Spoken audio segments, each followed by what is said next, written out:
Hi friends, இந்த வீடியோவில் நம்ம என்ன பார்க்க போகிறோம் அப்படின்னு பார்த்தீங்கன்னா சாப்டர் 10ல் உள்ள செலெக்ஷன் ஸ்டேட்மெண்ட்ஸை பார்க்க போகிறோம். ஸோ ஆல்ரெடி நம்ம பார்த்தது சீக்வென்ஸ் ஸ்டேட்மெண்ட்னால் என்னன்னு சொல்லி ப்ரீவியஸ் வீடியோவில் பார்த்துருந்தோம். இந்த வீடியோவில் நம்ம செலெக்ஷன் ஸ்டேட்மெண்ட்னால் என்னன்னு சொல்லி பார்ப்போம்.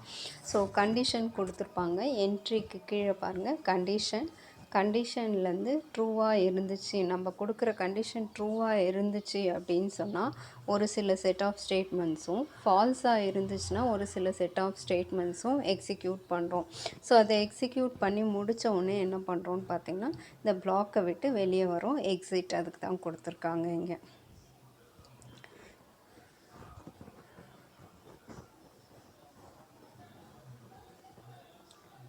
The selection statement means the statement executed depending upon a condition. Selection statementனா என்ன, அந்த பேரிலே இருக்குது, செலக்ட் பண்ணுறோம், எதையோ ஒன்று செலக்ட் பண்ண போகிறோம். அப்போ ஸ்டேட்மெண்ட்டை செலக்ட் பண்ண போகிறோம். எப்படி செலக்ட் பண்ணுவீங்க? பேஸ்ட் ஆன் த கண்டிஷன் ட்ரூவாக இருந்துச்சுன்னா ட்ரூ பிளாக்கில் உள்ள ஸ்டேட்மெண்ட் ரன் ஆகும். அதே ஃபால்ஸாக இருந்துச்சுன்னா ஃபால்ஸ் பிளாக்கில் உள்ள ஸ்டேட்மெண்ட்ஸை ரன் பண்ணுவோம். எக்ஸிக்யூட்டட்னால் ரன் பண்ணுறோன்னு அர்த்தம். ஸோ இதுக்கு இன்னொரு பேர் என்ன சொல்லலாம்னு பார்த்தீங்கன்னா டெசிஷன் ஸ்டேட்மெண்ட், அப்படி இல்லைன்னா செலெக்ஷன் ஸ்டேட்மெண்ட்டுன்னு சொல்லலாம். செலெக்ஷன் ஸ்டேட்மெண்ட்க்கு இன்னொரு பேர் டெசிஷன் ஸ்டேட்மெண்ட். ஏன் அப்படின்னு பார்த்தீங்கன்னா எந்த ஸ்டேட்மெண்ட்டை எக்ஸிக்யூட் பண்ணுறதுன்றது டிசைட் பண்ணுறதுனால இதை டெசிஷன் ஸ்டேட்மெண்ட் சொல்கிறோம். ஸோ எந்த ஸ்டேட்மெண்ட் எக்ஸிக்யூட் பண்ணுறதுன்னு டிசைட் பண்ணுறதுனால இது என்ன சொல்கிறோம்? டெசிஷன் ஸ்டேட்மெண்ட்டுன்னு சொல்கிறோம். நெக்ஸ்ட் ஸ்டேட்மெண்ட் ஐட்ரேஷன் ஸ்டேட்மெண்ட்னால் என்னன்னு சொல்லி பார்ப்போம். ஐட்ரேஷன் ஸ்டேட்மெண்ட்ஸ்னால் ஒன்றும் இல்லை, ஒரு சில செட் ஆஃப் ஸ்டேட்மெண்ட்ஸை திரும்ப திரும்ப எக்ஸிக்யூட் பண்ணுறது தான் வந்து ஐட்ரேஷன் ஸ்டேட்மெண்ட்ஸ். ஐட்ரேஷன் ஸ்டேட்மெண்ட்டுன்றது என்னது, ஒரு சில செட் ஆஃப் ஸ்டேட்மெண்ட்ஸை திரும்ப திரும்ப எக்ஸிக்யூட் பண்ணுறோம் அப்படின்னு சொன்னால் பேஸ்ட் ஆன் கண்டிஷன் ட்ரூவாக இருக்க வரைக்கும் ஒரு செட் ஆஃப் ஸ்டேட்மெண்ட்ஸை திரும்ப திரும்ப ரன் பண்ணிகிட்டே இருக்கோம்னு சொன்னால் அது ஐட்ரேஷன் ஸ்டேட்மெண்ட் சொல்கிறோம். ஸோ இந்த ஃப்ளோ சார்ட்டில் பாருங்கள், கண்டிஷனை செக் பண்ணுறோம். கண்டிஷன் ட்ரூவாக இருந்துச்சு அப்படின்னு சொன்னால் இங்கே ஸ்டேட்மெண்ட் 1 ஸ்டேட்மெண்ட் 2 எக்ஸிக்யூட் பண்ணுறோம். இதுதான் லூப் பாடி, அந்த லூப்புக்குள்ளே உள்ள statements. So as long as திரும்ப போயிட்டு நெக்ஸ்ட் ஐட்ரேஷன் போகும். ஸோ நெக்ஸ்ட் ஐட்ரேஷன் போகுதுன்றது தான் இங்கே ஆரோ மார்க் மூலியமாக காமிச்சிருக்காங்க. நெக்ஸ்ட் ஐட்ரேஷன் போகும். ஸோ இந்த iteration as long as condition ட்ரூவாக இருக்க வரைக்கும் எக்ஸிக்யூட் ஆகிட்டே இருக்கும் திரும்ப. கண்டிஷன் ஃபால்ஸ் ஆகிடுச்சின்னு சொல்லிச்சுன்னா எக்ஸிட், வெளியே வரும், இந்த லூப்பை விட்டு வெளியே வரும். எக்ஸிட்னால் வெளியே வர்றதுன்னு அர்த்தம். ஸோ கண்டிஷன் ஃபால்ஸ் ஆகிடுச்சுன்னா வெளியே வரும். The iteration statement is a set of statements that are repetitively executed based upon condition. ரிப்பீட்டடாக திரும்ப அதே செட் ஆஃப் ஸ்டேட்மெண்ட்ஸே திரும்ப எக்ஸிக்யூட் பண்ணுறோம், ரன் பண்ணுறோம், சில கண்டிஷனை பேஸ் பண்ணிங்கன்னா அது ஐட்ரேஷன் ஸ்டேட்மெண்ட் சொல்கிறோம். If the condition evaluates to true, the set of statements is executed again and again. So இதே தான் நான் சொன்னேன், கண்டிஷன் ட்ரூவாக இருந்துச்சு அப்படின்னு சொன்னால் ஒரு குரூப் ஆஃப் ஸ்டேட்மெண்ட்ஸை எக்ஸிக்யூட் பண்ணிகிட்டே இருக்கும். கண்டிஷன் ஃபால்ஸ் ஆச்சுன்னா இந்த ரிப்பீட் பண்ணுறதை ஸ்டாப் பண்ணிடும். This is also known as looping statement. Iteration ஸ்டேட்மெண்ட்க்கு இன்னொரு பேர் லூப்பிங் ஸ்டேட்மெண்ட். அதே செலெக்ஷன் ஸ்டேட்மெண்ட்க்கு இன்னொரு பேர் என்ன பார்த்தோம்? பிரான்ச்சிங் ஸ்டேட்மெண்ட்டுன்னு சொல்லி பார்த்தோம். The set of statements executed again and again is called the body of the loop. So body of the லூப்னு எதை சொல்வோம் அப்படின்னு பார்த்தீங்கன்னா அந்த செட் ஆஃப் ஸ்டேட்மெண்ட்ஸ். ஸோ அந்த பிளாக்குள்ளே உள்ள செட் ஆஃப் ஸ்டேட்மெண்ட்ஸை தான் பாடி ஆஃப் த லூப்னு சொல்கிறோம். அது திரும்ப எக்ஸிக்யூட் ஆகிட்டே இருக்குன்னு சொல்கிறாங்க. The condition on which the execution or exit from the loop is called exit condition or test condition சொல்கிறோம். லூப்லேருந்து வெளியே வரோம் இல்லையா, எக்ஸிட் ஆகுறோம் இல்லையா, அதை வந்து என்ன சொல்கிறோம்னு பார்த்தீங்கன்னா exit condition or test conditions specify பண்ணுறோம். ஸோ C++ல் இந்த ஸ்டேட்மெண்ட்ஸை பற்றி தான் அப்கமிங் சாப்டர்ஸில் நம்ம பார்க்க போகிறோம்.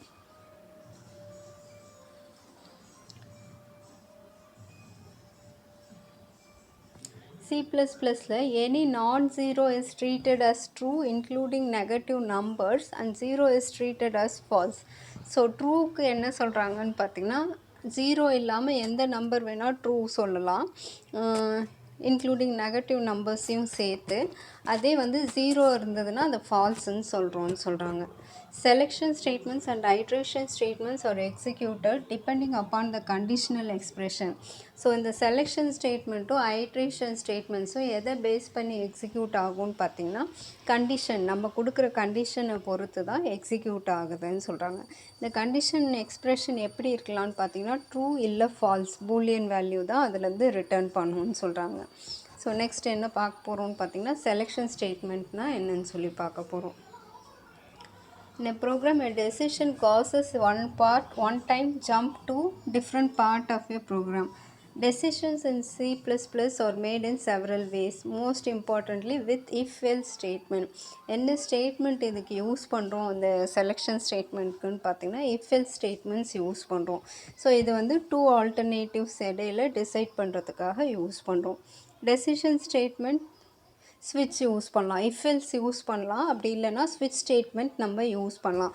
ஸ்விட்ச் யூஸ் பண்ணோம்னா மல்டிபிள் ஆல்டர்னேட்டிவ்ஸ், இப்போ வந்து if-else யூஸ் பண்ணோம்னா 2 ஆல்டர்னேட்டிவ்ஸ் பார்த்தோம். அதே நிறைய ஆல்டர்னேட்டிவ்ஸ் யூஸ் பண்ணோம் அப்படின்னு சொன்னால் அப்போ ஸ்விட்ச் ஸ்டேட்மெண்ட் யூஸ் பண்ணுறோம். ஸோ வாங்க if ஸ்டேட்மெண்ட்னால் என்னன்னு சொல்லி பார்ப்போம். If statement evaluates a condition. If the condition is true, then a true block is executed. So if statement என்ன பண்ணும், ஒரு கண்டிஷன் கொடுக்குறோம் if ஸ்டேட்மெண்ட்டில். அந்த கண்டிஷன் ட்ரூவாக இருந்துச்சுன்னா ஒரு செட் ஆஃப் ஸ்டேட்மெண்ட்ஸ் ட்ரூ பிளாக்கில் என்ன ஸ்டேட்மெண்ட் இருக்கோ அது எக்ஸிக்யூட் ஆகும். சரியா? ஸோ கண்டிஷன் ட்ரூவாக இருந்துச்சுன்னா ட்ரூ பிளாக்குள்ளார என்ன ஸ்டேட்மெண்ட்ஸ் இருக்குதோ அது எக்ஸிக்யூட் பண்ணுவோம் இங்கே if ஸ்டேட்மெண்ட்டில். ஸோ அதுக்கு ஒரு எக்ஸாம்பிள் இங்கே கொடுத்துருக்காங்க, அது என்னன்றதை பார்ப்போம். இந்த எக்ஸாம்பிளை பார்க்குறதுக்கு முன்னாடி இதுக்கான சின்டாக்ஸ் என்ன, இதோட ஃப்ளோ சார்ட் எப்படி இருக்குது அப்படின்றத பார்ப்போம். If expression true block statement X. So if எக்ஸ்ப்ரெஷன்றதா கண்டிஷன், நம்ம கொடுக்க போகிற கண்டிஷன். இந்த கண்டிஷன் ட்ரூவாக இருந்துச்சுன்னா ட்ரூ பிளாக்கில் உள்ள ஸ்டேட்மெண்ட் எக்ஸிக்யூட் ஆகும். கண்டிஷன் ஃபால்ஸாக இருந்துச்சுன்னா டைரெக்டாக ஸ்டேட்மெண்ட் எக்ஸுக்கு கண்ட்ரோல் வந்துடும். ஓகேவா? ஃபால்ஸாக இருந்துச்சுன்னா எங்கே வரும், ஸ்டேட்மெண்ட் எக்ஸுக்கு வரும். ட்ரூவாக இருந்துச்சுன்னா ட்ரூ பிளாக்கில் உள்ள ஸ்டேட்மெண்ட்டை எக்ஸிக்யூட் பண்ணும். இஃப்ன்றது கீவேர்டு, இங்கே இஃப்ன்றது என்னது, கீவேர்டு. ஸோ அது வந்து அதுக்கு பக்கத்தில் கொடுக்கறது கண்டிஷன். அந்த கண்டிஷன் வந்து ட்ரூவாக இருந்துச்சுன்னா ட்ரூ பிளாக் எக்ஸிக்யூட் ஆகும். Otherwise statement true black execute பண்ணி முடித்தோடனே ஸ்டேட்மெண்ட் எக்ஸை எக்ஸிக்யூட் பண்ணுவோம். அதே ஃபால்ஸாக இருந்துச்சுன்னா டைரெக்டாக ஸ்டேட்மெண்ட் எக்ஸுக்கு கண்ட்ரோல் வந்துடும். அதுதான் இங்கே இந்த பேராகிராஃபில் சொல்லியிருக்காங்க. ஸோ இதுக்கான ஃப்ளோ சார்ட் பார்ப்போம். டெஸ்ட் எக்ஸ்ப்ரெஷன், கண்டிஷன் செக் பண்ணுறோம். கண்டிஷன் ட்ரூவாக இருந்துச்சுன்னா ட்ரூ பிளாக்குள்ளே உள்ள ஸ்டேட்மெண்ட் எக்ஸிக்யூட் பண்ணிவிட்டு ஸ்டேட்மெண்ட் எக்ஸ் என்ன கொடுத்துருக்கோமோ அதை எக்ஸிக்யூட் பண்ணுது. அதே ஃபால்ஸாக இருந்துச்சுன்னா டைரெக்டாக ஸ்டேட்மெண்ட் எக்ஸுக்கு கண்ட்ரோல் வந்துடும். ஃபால்ஸாக இருந்ததுன்னா ஸ்டேட்மெண்ட் எக்ஸுக்கு கண்ட்ரோல் வந்துடும். நடுவில் இந்த ட்ரூ பிளாக் எல்லாம் ஸ்கிப் பண்ணிவிட்டு ஜம்ப் பண்ணிடுது, டைரெக்டாக ஜம்ப் பண்ணி ஸ்டேட்மெண்ட் எக்ஸுக்கு கண்ட்ரோல் வந்துடுது. ஸோ இப்போ இதுக்கான எக்ஸாம்பிள் ப்ரோக்ராம் பார்ப்போம். ஹேஷ் இன்க்ளூட் ஐஓ ஸ்ட்ரீம் நம்மளுக்கு எல்லாருக்கும் தெரியும், ப்ரீவியஸ் வீடியோவில் நான் எல்லாத்துலேயும் சொல்லியிருக்கேன். ஸோ அதை விட்டுருவோம். மெயின் ஃபங்க்ஷன் டிக்ளேர் பண்ணியிருக்கோம். மெயின் ஃபங்க்ஷன் கீழே ஒரு வேரியபிள் இன்டீஜர் ஏஜ்ன்னு சொல்லி டிக்ளேர் பண்ணியிருக்காங்க. அதுக்கப்புறம் சி அவுட்புட் ஸ்டேட்மெண்ட்டில் என்டர் யுவர் ஏஜ்னு ஒரு மெசேஜ் கொடுத்துருக்கோம். /n நியூ லைனில் ஸ்டார்ட் பண்ண போகிறோம்னு அர்த்தம். ஸோ ஏஜை இன்புட்டாக கெட் பண்ணுறோம். அதனால் இங்கே சிஇன் ஸ்டேட்மெண்ட் யூஸ் பண்ணியிருக்கோம், ஏஜ் கெட் பண்ணியிருக்கோம். If age is greater than or equal to 18, age வந்து 18 இல்லை 18க்கு மேலே இருக்கான்னு செக் பண்ணுறோம். 18 இல்லை 18க்கு மேலே இருந்துச்சுன்னா, ட்ரூவாக இருந்ததுன்னா சி அவுட்டில் யூ ஆர் எலிஜிபிள் ஃபார் ஓட்டிங்னு கொடுக்குறோம். அப்படி இல்லை 18க்கு கீழே இருந்துச்சுன்னா திஸ் ஸ்டேட்மெண்ட் இஸ் ஆல்வேஸ் எக்ஸிக்யூட்டட்ன்ற மெசேஜ் கொடுக்குறோம். இன்ட்டு மெயின்னு டிக்ளேர் பண்ணதுனால இங்கே என்ன பண்ணியிருக்கோம், ரிட்டர்ன் 0ன்னு கொடுத்துருக்கோம். ஜஸ்ட் கண்ட்ரோலை ரிட்டர்ன் பண்ணுறோம் இங்கேருந்து. ஸோ அப்போ இங்கே என்ன பண்ணியிருக்கோம்னு பார்த்தீங்கன்னா, இந்த கண்டிஷன் ட்ரூவாக இருந்துச்சுன்னா கீழே உள்ள statement you are eligible for voting execute ஆகும். திஸ் ஸ்டேட்மெண்ட் இஸ் ஆல்வேஸ் எக்ஸிக்யூட்டட்ன்றதும் எக்ஸிக்யூட் ஆகும். கண்டிஷன் ஃபால்ஸ் ஆயிடுச்சுன்னா இதை ஸ்கிப் பண்ணிவிடும். யூ ஆர் எலிஜிபிள் ஃபார் ஓட்டிங்கை விட்டுட்டு சி அவுட்டில் this statement is always executed இருக்குது இல்லையா, அது மட்டும்தான் உங்களுக்கு எக்ஸிக்யூட் ஆகும். இங்கே வந்து கர்லி பிரேஸ் கொடுக்கல. ஏன் அப்படின்னு பார்த்தீங்கன்னா, ஒரே ஒரு ஸ்டேட்மெண்ட் தான் இங்கே நம்ம இஃப்ல கொடுத்துருக்கோம். அதனால் கர்லி பிரேஸ் கொடுக்கல அப்படின்றத சொல்லியிருக்காங்க. கர்லி பிரேஸ் எப்போ கொடுப்பீங்க இஃப்க்கு கீழே அப்படின்னு பார்த்தீங்கன்னா, மோர் தென் ஒன் ஸ்டேட்மெண்ட் யூஸ் பண்ணுறோம் அப்படின்னு சொன்னால், அந்த மாதிரி டைமில் இஃப்க்கு கீழே கர்லி பிரேசஸ் யூஸ் பண்ணுவோம் இந்த மாதிரி. ஸோ என்டர் யுவர் ஏஜ்ன்றது தான் நம்ம அவுட் ஸ்டேட்மெண்ட்டில் ஃபஸ்ட்டு கொடுத்துருக்கோம். அது கேட்குது 23ன்னு இன்புட் கொடுத்தாச்சு. ஸோ அப்போ கண்டிஷன் செக் பண்ணுது. ஸோ கண்டிஷன் என்ன நம்மளுக்கு, if age is greater than or equal to 18 சொல்லி கண்டிஷன் செக் பண்ணுறோம். Yes, condition true. அப்போ கண்டிஷன் ட்ரூவாக இருக்கிறதுனால இன்புட் 23 கொடுத்தோமா, 23 வந்து கிரேட்டர் தென் 18 தான். ஸோ அப்போ உங்களுக்கு என்ன ஆகிடும், யூ ஆர் எலிஜிபிள் ஃபார் ஓட்டிங்கிறது பிரிண்ட் ஆகிடுது. திஸ் ஸ்டேட்மெண்ட் இஸ் ஆல்வேஸ் எக்ஸிக்யூட்டட்ன்றதும் பிரிண்ட் ஆகுது. ஸோ அதுதான் இங்கே அவுட்புட்டில் காமிச்சிருக்காங்க. என்டர் யுவர் ஏஜ்னு 23 கொடுக்குறோம். You are eligible for voting வந்திருக்கு. திஸ் ஸ்டேட்மெண்ட் இஸ் ஆல்வேஸ் எக்ஸிக்யூட்டட்னு காமிச்சிருக்கு. So thank you. ஸோ இந்த டாப்பிக்கில் நம்ம செலெக்ஷன் ஸ்டேட்மெண்ட் எப்படி எக்ஸிக்யூட் பண்ணுறோன்னு சொல்லி பார்த்தோம். சிம்பிள் இஃப் ஸ்டேட்மெண்ட் எப்படி எக்ஸிக்யூட் பண்ணுறதுன்னு பார்த்தோம். இந்த வீடியோ பிடிச்சிருந்ததுன்னா லைக் பண்ணுங்கள், ஷேர் பண்ணுங்கள், சப்ஸ்கிரைப் பண்ணுங்கள். தேங்க்யூ.